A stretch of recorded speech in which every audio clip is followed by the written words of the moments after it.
Criterion podcast. My name is Michelangelo Marenko, and today I'm here with three seniors who are graduating at La Sierra University. If you could please say your names and your majors you're graduating with.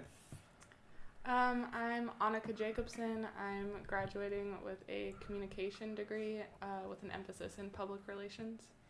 My name is Natasha Lee. I'm graduating with a BS in biochemistry with an emphasis in health professions. And I'm Sydney Gilbert. I'm graduating with a Bachelor's of Science in Marketing with an emphasis in nothing else. So, how was each of your times at La Sierra University during the 5 years you've been here? Well, I only attended for 3 years. I attended Walla Walla before here, but I thoroughly enjoyed it. I love the communication department. I love the communication department. That was what I was mostly involved with in my time here. And so how was your time in the what did you do and learn at the communication department? I learned a lot about communication theories and public relations. The communication department as a whole is kind of just a huge family. Not huge, but we're a little family. It's just we take care of each other, and Dr. Tafoya is like our mom. I would say the same thing about family. Like, my department has become like my family. There's only 5 graduating chemistry majors this year, and it's usually about that number. So we become really close because we have to take all the upper div chemistry classes together, and those classes are horrible in the best way if professors are listening.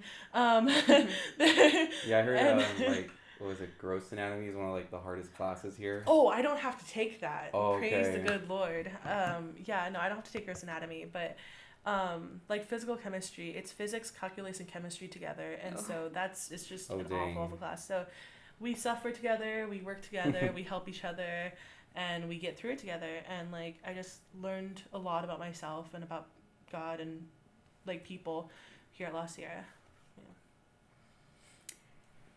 So I'm a business major, but I really didn't spend a lot of my time in the business department until about the last 2 years, because I was taking kind of general classes and things like that. And those first 2 years, they were really, really fun when I dormed and I lived in Angwin and I had a bunch of friends. And then I was friends with a bunch of nursing majors, and a lot of them transferred. And so then I was a little lonely, but I took advantage. I studied abroad twice, so that was fun.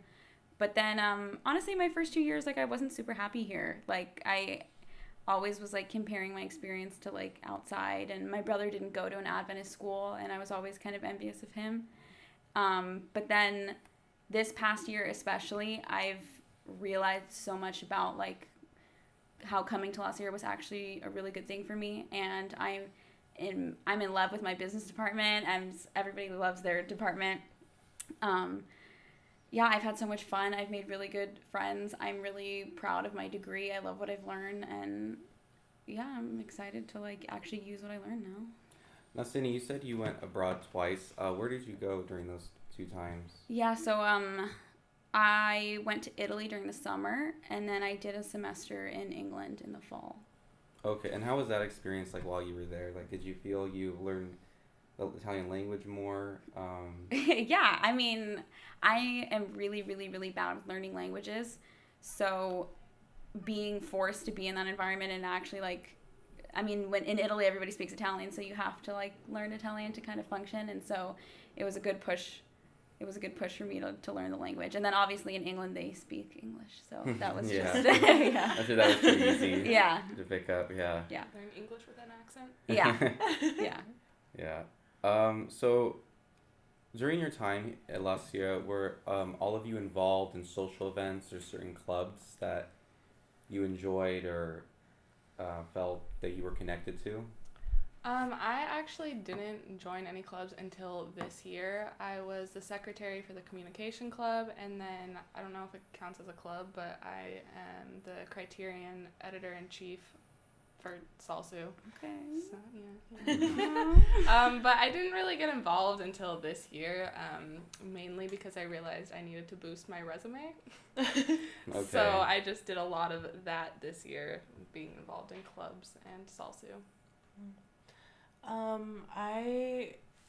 My first year at La Sierra, I was part of Senate, and I was part of the Student Engagement Committee and on the Constitution and Bylaws Board, and then I did that for another year, and I was part of Chemistry Club as well.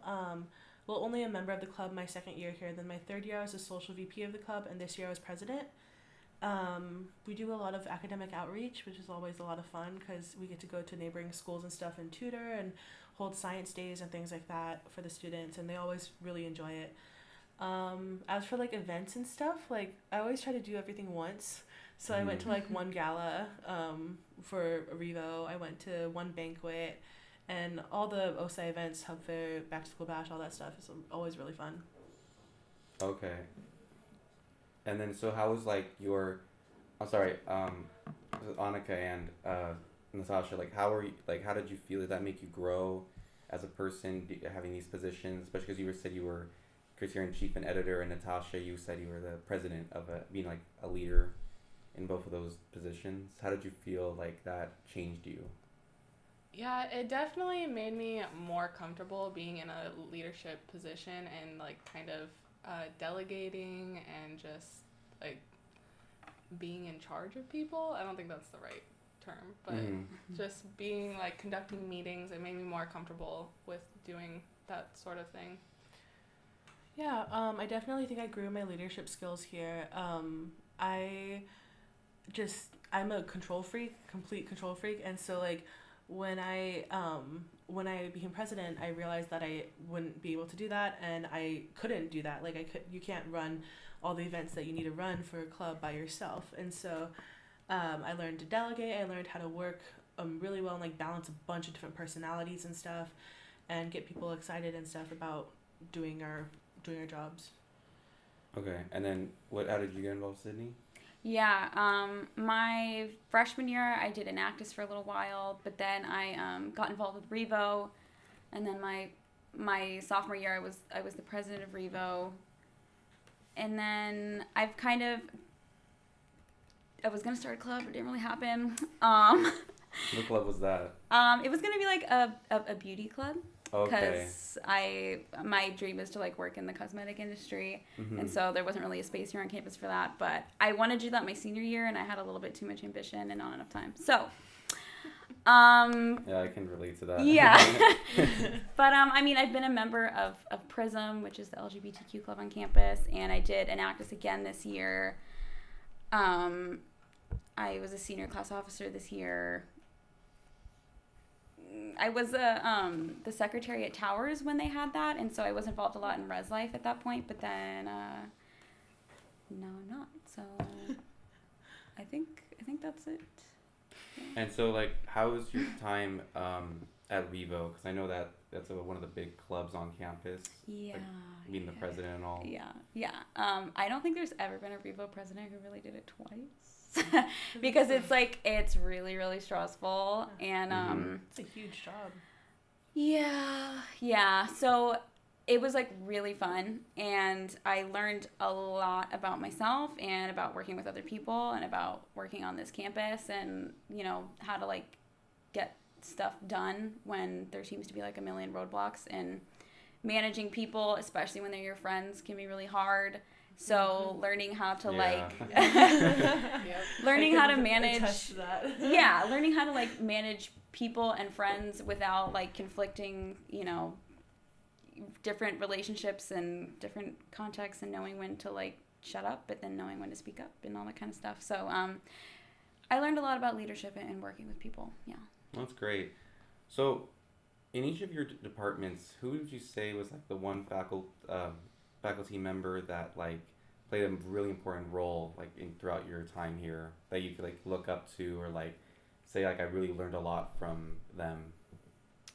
Well, I had two, Dr. Tafoya and then Professor Jose Rivera. He's an adjunct professor, but he is he focuses on public relations, and he used to work in a PR firm, and he's done so much with PR that I learned like an incredible amount from him, and all stuff that I'm going to be able to take into my future jobs, my career, which is like, it was incredible to be able to learn all of that, because when I went to like Walla Walla, they didn't have that type of like program or that type of professor. And then Dr. Tafoya, she's just an incredible professor all around. Yeah. And so you say you learned a lot of like speech skills and writing skills a lot through both of them. Yeah, definitely a lot of public speaking skills. Before I took her classes, I wasn't super comfortable in front of crowds, but she makes you do it until you are comfortable. So. Oh wow! So you'd say like you're from when you first came here, and not from to like now, you've changed a lot as like how you talk with others in public and yeah, I would definitely say so. That's great. So how would you say for you, Natasha? If I had to choose just one, I think Dr. Allard, because Dr. Allard is the upper division chemistry professor. He does analytical chemistry, instrumental analysis, inorganic chemistry, and physical chemistry. And I remember my first class with him was terrifying because he just loves to word vomit, and it's so scary. It's so much information all at once. But so you're just like writing notes like the wind, like exactly, and like he like flies through his note packets, which are like dictionaries, like it's ridiculous. It's so much information and so much stuff. But like I've grown to really appreciate him as a professor, and he's the one who made me super passionate about chemistry and research and everything, and like he's the one who helped me realize my passion and what I want to do for the rest of my life. So. Okay, and then what for you, Sydney? Yeah, two really stick out in my head, but I'll be brief with both. Loveland Razook, who took over Cheryl Bauman's job. She's kind of like obviously Dean Thomas is like the head of the ZSB, but if there was like a number two, it would be Loveland, and she doesn't teach classes, but she's kind of been like a mentor and really taught me how to like speak up. And like I asked her if I could like get a job, and she was like, well, what do you charge? Like, what's your rate? And I was like, I don't have a rate. I'm like a student. And she's like, no, like you have to know what your worth is. You have to know what to charge people. And so she kind of taught me like in the business world a lot, you don't get what you don't ask for. And so she taught me a lot about that. So she taught you like really how to be like confident with yourself, like how to approach others. For sure. Okay. A lot of times in like business or entrepreneurship, especially like I said, you don't get what you don't ask for. And so people will really walk all over you if you don't like set standards for yourself. And so being able to walk into a room and be like, this is what I charge, this is what I do, I'm confident in this, is a big deal. And then Jerry Fox, Professor Fox. Oh, I heard about him. You took B-Law with him? Yeah, I've actually taken like 4 classes with him, but B-Law was the hardest class I took at the CSB, but it was like, I learned so much, and he is one of the professors who cares probably the most out of anyone that I've ever met. He is just like really, really dedicated to the students in it, and it just really shows. So that's awesome. So going off of that, like what's skills like you would say that each of you learned that you could apply even long term to your life, because I know in college people it's like, oh, a lot of this stuff I'm not gonna use later on, but like what's that one skill you would say that you learn from each of your departments that you can continue? Oh, that's such a loaded question. Probably putting together, like, I'm gonna be in PR for the rest of my life, but so probably putting I can't even think of the word, like marketing packets, that's not the right word, but social media marketing packets and campaigns, putting together campaigns. And all the research and planning and everything that goes into that, and the process that is a huge part of PR, and it's ingrained into my brain now. So. And they taught you learning that throughout your department. Yeah, in the past 2 years, it's been just etched into my mind. Yeah, well, all the study skills and knowledge that I've accumulated throughout my time here is definitely going to be used for the rest of my life. I want to do research and stuff, and so I'm going to need all the knowledge and skills that I have accumulated. Definitely. And so what type of research, like, because I know, like, you would have a senior project, like, what type of research would you be mainly focusing on? So I really like surface level materials chemistry. Right now, I'm working on a project for pesticide remediation. So like pesticides that farmers use and stuff are leached into the soil and evaporated into the sky. It goes into the agricultural runoff site. Farmers and like people who live in the area are drinking this water and drinking the pesticide.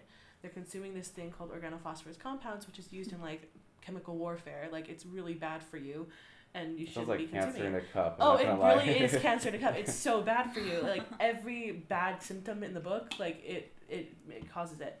And so we're trying to find a compound that you can put into the water that will kind of just cancel it out and like take out the pesticide and stuff, and like help it to degrade faster. So it's almost like neutralize it in a way. Yeah, okay. Kind of, yeah. Oh, that's great.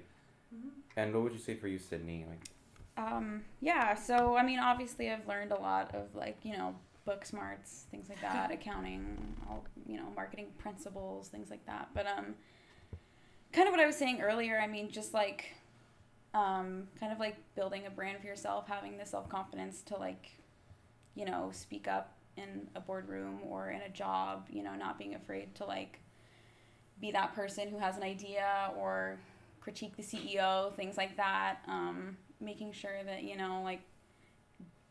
everybody says that the business students on campus are like the most noticeable because they dress like the nicest. So like they're wearing like their suits. And yeah. That's So really like true. Yeah. making an effort to like represent, who I am so that people want to hire me, and, even down to like a handshake and things like that. So I guess a lot of like nonverbal skills and I guess verbal skills as well. Just like, I don't know, self-confidence, honestly, in a way. In 4 years, I've like kind of become less of like the timid girl in the back of the room to like being in the front and like not really caring if what people think. So you would say like how it changed you from like when you first came here. You would say you're a lot more confident than you were as a freshman. Yeah, oh for sure. I mean, coming out of high school, it's like to raise your hand in a classroom, you're like second guessing everything in your head and your throat's dry. And you're like, what if people like, what if my answer's wrong?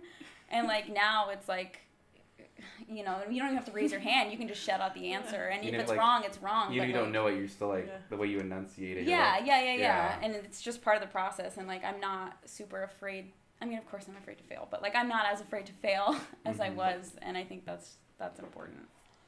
That's awesome. And then, how would you say college has changed you, Annika? I don't know if it's college or just life in the past few years. I've, like Sydney, I've definitely become more confident with myself, more comfortable with who I am. Like, you learn more about yourself throughout the years. Yeah, I think in the past few years, I've just come into myself more. And yeah, I'm sure the people that I met along the way in college have definitely helped shape that.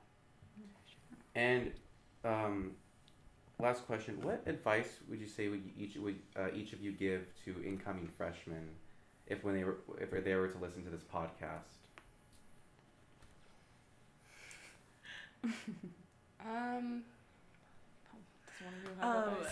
I think the biggest piece of advice that I could give freshmen is to find joy in the journey, because like these 4 years go by so fast and it's so stressful. It really is.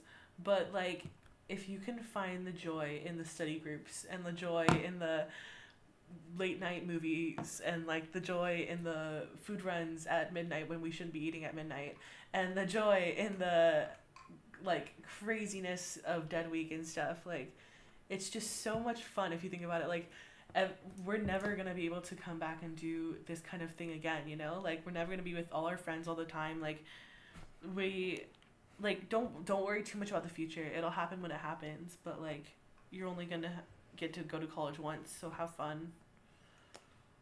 I would also say to like, it's okay to change your major multiple times. It's okay if it takes longer than 4 years. It's okay to fail. It is. It'll inevitable. Happen. It's gonna happen. Yeah, it's inevitable. I can relate it's to that. It's okay to take 007 3 times. It's okay. Math is hard. Yeah. And I think, kind of going off what Natasha's saying, like I spent like 2 years, like I said, kind of like comparing, and you know, comparison is the thief of joy. And I think like, you know, stop thinking about like what others are doing or what you could be doing or what you should be doing, especially with, you know, social media, whatever, this generation. But like, seriously, like it like, I don't want to say it ruined 2 years. I had a great 2 years. I had a great freshman, sophomore year, but like I could have been so much happier if I would have just stopped comparing myself to other people and what they were doing, and even like grade wise, like it honestly, C's get degrees, like they really do. Yeah. Like Well, like, unless you're yes, trying they to do. transfer to another university, Or go to graduate school, or like you really like care like super hardcore, like just do your best and stop comparing yourself, and it, like you'll get there when you get there, and enjoy the #journey. For all my like pre-professional people, the pre-med, pre-dent, pre-PhD, pre-whatever you are, like, again, just don't worry too much. Like, it'll happen when it happens. No one remembers if you had cords at graduation. Exactly. True. No one cares. That's Like, true. yeah, just do your best. Yeah. Well, thank you so much for listening, and thank you everyone for being here, and I'll see you in the next podcast.